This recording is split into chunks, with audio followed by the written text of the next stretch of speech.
Eh ben, on ira voir les nouveaux héros. Donc, c'est un Disney en animation réalisé par Don Hall et Chris Williams. Deux qui bossent pour Disney. C'est des habitués de Disney, hein, clairement. Mm.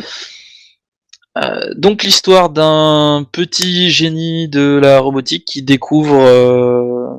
Qui redécouvre, on va plutôt dire, un robot qui a créé inventé son par frère. son frère qui est mort et dont il va s'en servir pour devenir un héros. Visiblement, quand un super méchant se met à menacer la ville. C'est visiblement librement... Enfin, ça datait d'un roman de Marvel. Donc on voit là pleinement le rachat de Disney par... de Marvel par Disney. Mine de rien. Oui. Moi je suis assez curieux quand même parce que... La bonne annonce, franchement, ça a l'air sympa. Ça a l'air un peu drôle. Ça a l'air ça va avoir un peu Iron Man d'action, quand des trucs même. comme ça. Il y a un côté Iron Man pour enfants en fait. Parce qu'on voit une transformation donc du robot là, du gros boudin, robot qui s'appelle Baymax quoi. Dans la bande-annonce, il présente déjà, on va dire, l'utilisation d'une sorte d'armure pour qu'il fasse, on ne sait quoi. Pour en faire un guerrier, quoi. Voilà. Chose qui n'a pas l'air d'être de base. Ça m'a l'air d'être un gros vraiment chamallow, un truc, genre Iron Man ou je sais pas vraiment quoi en penser. Je suis assez curieux finalement parce que j'ai pas d'a priori négatif ni forcément d'a priori positif. C'est sympa, puis quand même on est face à un Disney. Disney se trompe quand même rarement. Ils font des trucs plus ou moins bons, mais pas autant, ça reste quand même potable. Donc je vais voir ce que ça peut donner. En tout cas, ça a l'air assez fun. Donc ouais, il y a l'air d'avoir des trucs assez drôles dedans. j'espère qu'on n'aura pas juste déjà tout vu dans la bande annonce. Ben j'espère aussi. Et ben je te propose qu'on y aille et puis on revient dans quelques instants vous dire ce qu'on en a pensé. À tout de suite. À toutes. Bah c'était plutôt pas mal. Ouais, très sympa. Alors c'est vraiment un Iron Man pour enfants. Clairement, c'est les mêmes enjeux et les mêmes principes qui se passent. Ouais. Parce que pour venir sur ben disons qu'en plus il est multiplié parce que du coup on a affaire à un groupe de héros dont leurs pouvoirs sont clairement issus de la technologie. Et du coup, alors, ça. à savoir ça que tout le groupe d'amis, même si. En fait, j'ai un peu de mal. Ce gamin n'a pas de potes. Il n'a pas d'amis. Hein, il connaît personne, visiblement, mis à part son grand frère. Ce qui explique qu'il a une relation très particulière avec lui et très forte. Le fait est que les amis qui se fait après sont les anciens amis de son frère suite à son décès. C'est ce qui m'a un peu étonné, moi d'ailleurs, je me suis dit, de la vache, ce gosse n'a pas d'amis. Ouais. C'est un peu dommage.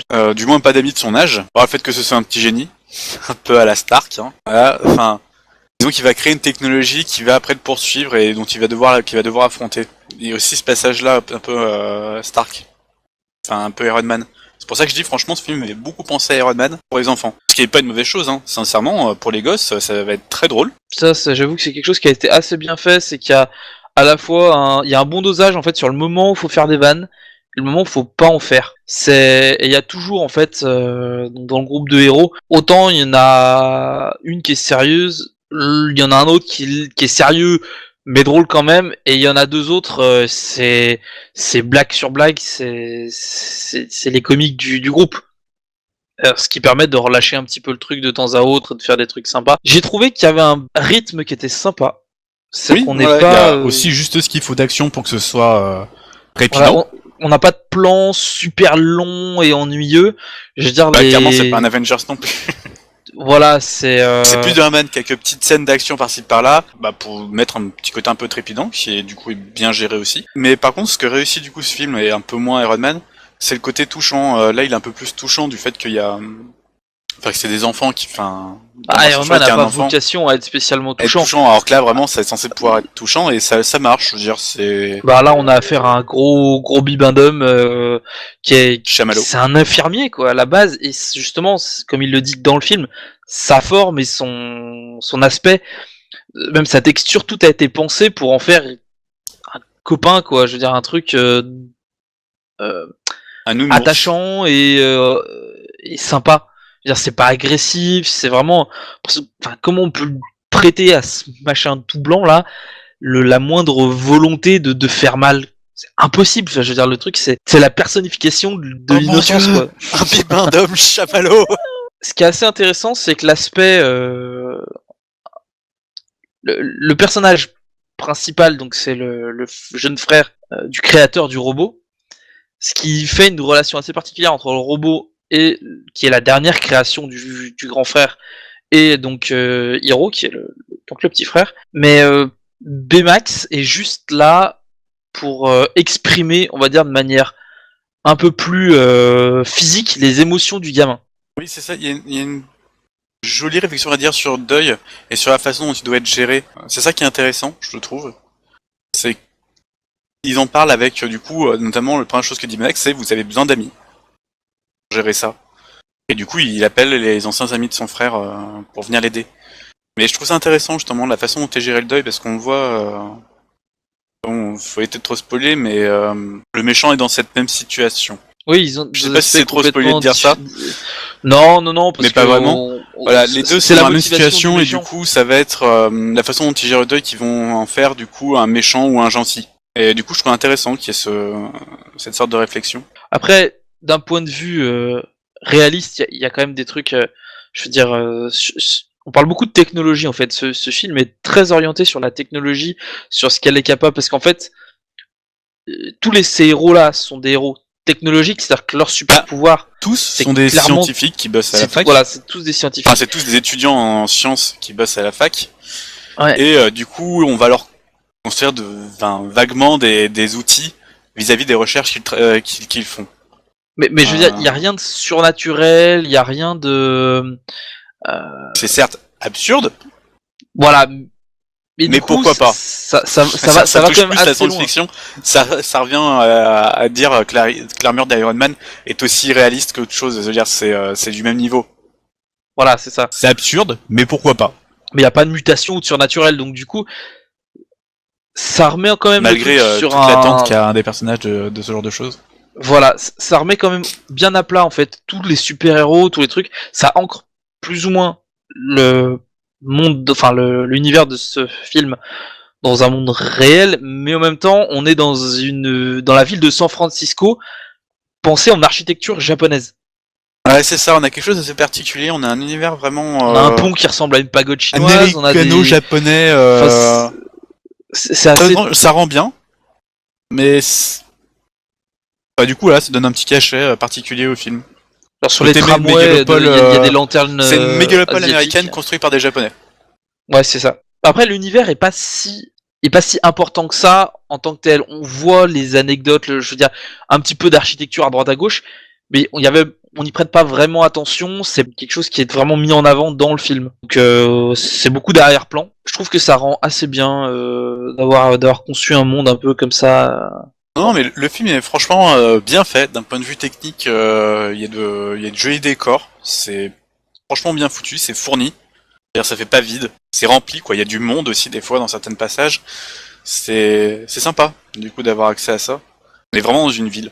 Pas dans une ville morte, hein. Dans une ville où il y a de l'activité. Sauf la nuit, visiblement. Mais bon, en tout cas, voilà, c'est très sympa, c'est charmant, ça plaira vraiment aux enfants. On était dans une salle, tous les gamins ont pas arrêté de rigoler. Ouais, même les parents. C'était bien. Oui. Même les parents, parce que... Il y avait un peu trop grave pour que ce soit un gamin. Voilà, il y a des vannes, elles sont pas compréhensibles par les gamins. Ou alors, au-delà d'un certain âge, mais il y a des vannes qu'un gamin de 6 ans va pas comprendre. Peut-être que s'il a 11-12 ans, il va plus facilement c'est parfait pour la famille. Voilà, c'est vraiment les parents, du coup, ils trouveront quelques petits plans d'humour pour eux, et les enfants en trouveront beaucoup. Même s'ils les comprennent pas, ça les fera quand même rire, parce que c'est quelqu'un qui se tape la tête par terre. Voilà, tout simplement. Alors, un petit truc aussi que j'ai trouvé très sympa, on parlait dans la première partie du fait que c'était tiré d'un Marvel, et que du coup, avec tout l'univers type Iron Man, on ressent beaucoup le côté Marvel. Et ben, à un moment donné, on voit sur un tableau d'une famille, le père c'est Stan Lee. Ça passe peut-être 2 secondes à l'écran, même pas. C'est vraiment très très rapide, mais voilà, on a encore Stan Lee qui fait un caméo dans un film Marvel, un tiré Marvel. Et là il fait fort parce que c'est un film d'animation. Et voilà, c'est un film d'animation. Mais il assume complètement ce côté-là, puisqu'en plus le personnage donc chez qui est ce tableau a une collection de figurines, de posters, de super-héros. on ressent vraiment que le film est très, enfin les Et très personnages, influencé par Spec Comics, clairement le personnage est un Voilà. est un même le geek, générique pur de jus. fin, c'est une BD. Mm. On retrouve le fond type des BD avec un peu à Marvel ou Scott Pilgrim avec tous les petits points dégradés de couleur. Enfin, c'est un fond typique de bande dessinée en plus. Enfin, c'est difficile à expliquer comme ça. Et le générique de fin, c'est de la BD. Donc je trouve ça très drôle parce que à la fois c'est quelque chose d'assez récent de par l'aspect, c'est de l'animation 3D, de l'animation qui est très bien faite d'ailleurs. Et en même temps, ça veut conserver le rythme d'un comics, mais pour enfants. Donc c'est vraiment le bon truc. Et donc voilà pour les nouveaux héros. C'est si vous savez pas quoi aller voir au cinéma et que vous avez des gosses, si vous faut voulez y en aller. voir un. Voilà, très bien pour les gosses, très bien pour les adultes aussi. Hein, si vous cherchez à voir un film d'animation sympa en ce moment, vous pouvez aller voir celui-là. Si vous voulez voir le résultat de la fusion entre Disney et Marvel, Voilà, c'est exactement ça. Et nous, on va vous donner rendez-vous à la cette chose a prochaine fusionné séance. pour créer un monstre. À la prochaine, ciao. Au revoir.